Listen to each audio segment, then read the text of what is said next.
और अभी हम एक करेक्टर है जिसकी बात हमने अभी तक शुरू नहीं करी, शायद बांकेलाल। बांकेलाल और मुझे हैरानी है कि हम कॉमेडी के जो दिग्गज हैं उनके साथ बैठे हुए। नहीं, मैं उस पे आने वाला था। मैं उस पे, मेरे पास इतनी चीजें हैं कि मैं बहुत सारी चीजें सरक गई, मतलब मुझे अभी पता है कि इस पे बात करनी है।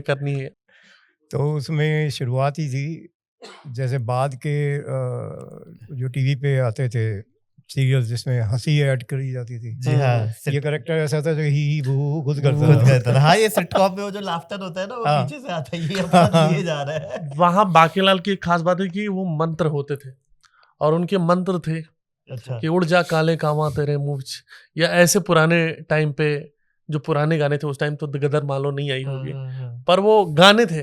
अच्छा, गानों में मंत्र था उनका। और एक मैंने बड़ी बढ़िया कॉमिक्स पढ़ी थी बांकेलाल प्रेत लोक में, जो शायद मैंने बांकेलाल पहली पढ़ी थी। उसमें कैरेक्टर था जिसका हाथ ऐसे रोल था, कवि था, लमडिंग कवि था। उसने इतनी बढ़िया कविता, मतलब आप समझ लो कि 200 पेज की कविता होती थी। हाँ, और लोगों को पसंद आती थी। एक बार मुझे लगा कि अब जैसे रिव्यूज तो उस समय इतना आसानी से नहीं मिलते थे, हालांकि बोरा भर भर के लेटर्स आते थे और वो सब पढ़े जाते थे। अच्छा। और मुझे हैरानी हुई, मुझे लगता था कि यार, क्योंकि मैं बोर हो जाता था उसे पढ़ के, खुद मैं बोर हो जाता था। फिर मुझे पता लगा, मैंने उनको कहा शॉर्ट करो, राइटर को मैंने कहा शॉर्ट करो। शॉर्ट करने के बाद जो लोगों के खत आने शुरू हुए कि वो खत लंबे गाली। पता लगा इसके ये तो महान कवियों में है। तो लमडिंग आज तक भी चलता है और लोगों को पसंद आता है। ये बांकेलाल किसने लिखा था? ये शुरुआत इसकी जो 2 कॉमिक्स थी, बांकेलाल का कमाल कर बुरा हो भला, ये पपिंदर जुनेजा करके एक अच्छा थे। इसलिए आई थिंक वो पंजाबी वर्ड भी जो बीच बीच में होते थे वो शायद होंगे वो फिर उसके बाद तरुण कुमार वाही जी ने लिखना शुरू करा। तो वहां से पंजाबी आना शुरू हो गया। साढ़े नाल की होऊंगा और ये सब चीजें दे पुच्ची। तो बांकेलाल बेसिकली अब सड़क की हो। बांकेलाल विलेन है, वो चाहता बुरा कहना ही है, वो पूरे उसमें बुरा करना चाहता, वो बुरा करना चाहता। अब मैं उसको एक्सेप्ट नहीं कर पाया था। मैं छोटा था, पढ़ रहा था, तो मुझे लगा था कि ये कैरेक्टर है क्यूट सा, पर ये हरामी है यार। ये हरामी है, ये साला राजा को हड़पना चाहता है, पूरा राज्य हड़पना चाहता है। उसकी वाइफ पे भी थोड़ा इसकी अच्छी नजर नहीं है कि कब तक इसी से पुच्ची मिलती रहेगी, महारानी भी पुच्ची दे दे, क्योंकि हर लास्ट में महाराज उसको किस कर देते थे। अच्छा, वो क्यूट से कैरेक्टर थे, विक्रम सिंह। तो वो बड़ा इंटरेस्टिंग कैरेक्टर लगा। और ये चीज ये और कॉमिक्स में नहीं थी। नहीं, ये जो उस टाइम, क्योंकि सब हीरो था, तो हीरो था, वो हीरो बेस्ट है, वो बेस्ट है, वो खत्म कर देगा विलेन को। वो देख रहा हूँ कि हवाई जहाज उठा के उड़ जा रहा है और वो कुछ भी हो जा रहा है। पर यहाँ राज कॉमिक्स में कहीं ना कहीं ह्यूमन जो रियल है वो ज्यादा था, कि स्टील इतना बड़ा स्पेक्टर स्टील है, पर वो गिर जाएगा तो उठ नहीं पाएगा, उसका वजन है 500 किलो का। तो उसकी कमजोरी है कि वो गिर जाएगा, उठ नहीं पाएगा। और कितनी रियलिस्टिक अप्रोच है, सही बात है, कितनी रियलिस्टिक अप्रोच है। और भी सारे हीरोज के थे। तिरंगा एक, मुझे बहुत कुछ कैरेक्टर बड़े अंडररेटेड लगते हैं जिनको नागराज ध्रुव जितना वो नहीं बन पाया, लेकिन तिरंगा जो कैरेक्टर है, देशभक्त तिरंगा, वो शायरी करता है, वो मारता है और देश प्रेम से भरी शायरी करता है। कितना बढ़िया कैरेक्टर है।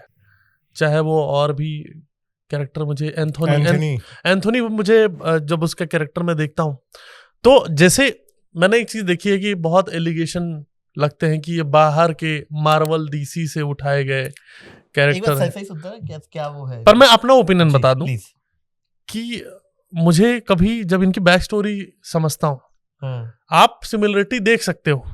आप ऐसे बोल दोगे कि उड़ वो भी रहा है, वो भी सुपरमैन हो गया, वो भी शक्तिमान सुपरमैन एक ही हो गया। पर आप उनका अगर शक्तिमान देखो तो वो योगी है, वो पंच तत्व है। ऐसे माइकल की जो स्टोरी है, जो एंथोनी की स्टोरी है, या जो डोगा की स्टोरी है। अब डोगा को बहुत लोग पनिशर का वो मानते हैं, लेकिन मैं पढ़ता हूँ तो डोगा डाकुओं से निकला हुआ है। उसका बचपन बहुत खराब रहा है, उसको पाला गया, उसको उसकी बहन दूर हो गई उससे, सोनू या गर्लफ्रेंड थी, एक लड़की थी जिससे हाँ, उनका लव वाला हिसाब किताब भी बहुत जबरदस्त है कि लव एंगल, हाँ मासूम सा लोग, हाँ बहुत बचपन का, वो बहुत ह्यूमन, बचपन का प्यार था वो, बचपन का प्यार है, बचपन का प्यार है। सोनू वो ढूंढता रहता है पूरे की सोनू उसका, आप समझो कि हम आजकल पीटीएसडी की बात करते हैं कि जहाँ पुरानी चीजें हमको हॉन्ट करती हैं, वो उस टाइम जब हमें पता भी नहीं था, तो उस टाइम डोगा के थ्रू हम देख रहे थे कि कोई लड़की वो दिखती है तो उसको सोनू दिखाई देती है। ये कितना रियलिस्टिक अप्रोच है। बिल्कुल। जैसे स्पाइडरमैन मुझे हमेशा सबसे मार्वल के सबसे कैरेक्टर में अच्छा लगता है क्योंकि वो बड़ा ह्यूमन है, वो लात खा रहा है अपनी रियल लाइफ में भी, वहां पर बचा रहा है और वो लूजर ही है लाइफ में, मतलब उसे कुछ कर नहीं पा रहा। तो ये चीज है आपको। हाँ ये चीज है, कैरेक्टर्स में विविधता है। और जहाँ तक अपू जी ने पूछा कि कॉपी वाली बात, 2-3 चीज़ें हैं जो हमें समझनी या मैंने समय के साथ समझी हैं कि हमारे जो देखा जाए तो सबसे पहले सुपर हीरो तो अपने राम जी हैं, हनुमान जी हैं, भगवान जी, और शिव जी और अपने विष्णु जी हैं जी। तो सुपर हीरो कॉन्सेप्ट गया तो यहीं से है। हाँ, सही बात है, ठीक सही है। बात। दूसरी बात आती है कि जब हम लोगों ने शुरुआत की, जी यहाँ कोई यूनिवर्सिटी नहीं थी, जो मैं पहले भी बता चुका हूँ। बिल्कुल। तो आज के समय में जब हमने शुरुआत की थी 80s में, तो यूनिवर्सिटी के नाम पर डीसी और मार्वल, एक मैं यूनिवर्सिटी का दर्जा देता हूँ क्योंकि मैंने जो सबसे पहले नागराज की जो भी परिकल्पना की वो कहीं ना कहीं से स्पाइडरमैन से क्लिक की। अच्छा। अब उसमें वो कॉन्सेप्ट नहीं, सुपर हीरो कॉन्सेप्ट कि ऐसा कोई सुपर हीरो हमारा होना चाहिए। बिल्कुल बिल्कुल राइट। बिल्कुल। दूसरा मेरा भाग्य अच्छा कि मेरे को इंग्लिश नहीं आती, नहीं तो मैं डीसी मार्वल को रगड़ देता, खींची जाते मैं तो रगड़ देता। सही बात है। तो हमारे दिमाग में ऐसा एकदम नहीं था कि हमें कॉपी करनी है जी। और जो भी कैरेक्टर्स लिखे गए वो अपनी देसी अवधारणा को लेके, बिल्कुल अपने रूट से जो है कैरेक्टर, जैसे डोगा की अवधारणा क्यों आई थी, हमें एक ऐसा सुपर हीरो चाहिए था जो बिल्कुल आम लोगों के लिए हो। उसकी कहानियाँ सारी आम लोगों की कहानियाँ होती हैं, जो अपनी जीवन में कोई गाली भी दे दे तो चुपचाप सुन के निकल लेता, क्योंकि उसे पता है कि मुझे ऑफिस जाना है, ऑफिस से घर जाना है, अपनी डेली की जो उसकी रूटीन है उसे पूरा करना है। वो अपने मन में कितनी भी आक्रोश हो लेकिन वो निकाल नहीं सकता, दिखा नहीं सकता। तो वो है डोगा, आम आदमी का आक्रोश, वो डोगा है। ये शुरुआत में ही मेरे दिमाग में इसका खाका आ गया था। अब क्योंकि सुपर हीरो को कोई एक लुक देना होता है, तो वो लुक देने के लिए क्या कि वो एक शहर का वफादार है, तो शहर का वफादार है तो वो कुत्ते जैसी शक्ल वाला होना चाहिए। ऐसा कोई भी कैरेक्टर वहां पर नहीं था वफादार हो। राइट। कुत्ते जैसी शक्ल, यानी वफादारी की मिसाल तो कुत्ते से है। तो वो उसने कुत्ते का जो मास्क है वो पहना। राइट। और फिर उसके बाद उसने जो लोगों से मतलब कानून की हिफाजत कानून के हथियारों से ही करनी शुरू करी। राइट। तो चोरी के हथियारों को वो इस्तेमाल करता है अपने हथियारों की तरह। ऐसे ही जब हमने नागराज शुरू करी थी तो ये बात आई कि भाई क्या क्राइम होगा जिसके पीछे नागराज को देखा जाएगा जोड़ के। राइट।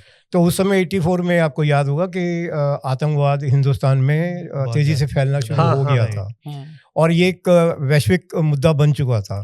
राइट। तो हमने कहा हाँ, ये एक ऐसा मुद्दा है जो इसको ग्लोबल पहचान दिखा सकता है। आतंकवाद उस समय एक ऐसा वो मुद्दा था जिसकी कोई काट, क्योंकि उसमें राजनीति भी मिक्स थी, तो ऐसे ही जाके किसी को वो नहीं कर सकते थे काउंटर। तो ये देश विदेश में घूमेगा और सारे आतंकवाद को खत्म करेगा। तो हर एक के साथ कोई ना कोई सेंस हमने ऐसा जोड़ा जो हमारे अपने देश के साथ जुड़ा हुआ था, हमारे देश में जरूरत थी, उस चीज को लिया। रेफरेंस पॉइंट आप इंडियन ही पूरा बनाने की उसको चल रहा था, है ना। तो गाइस ऐसी छोटी छोटी क्लिप्स में पैक आपको बड़ा एंटरटेनमेंट चाहिए, so don't forget to like, share and subscribe to काफी वाइल्ड लाइफ शो क्लिप्स।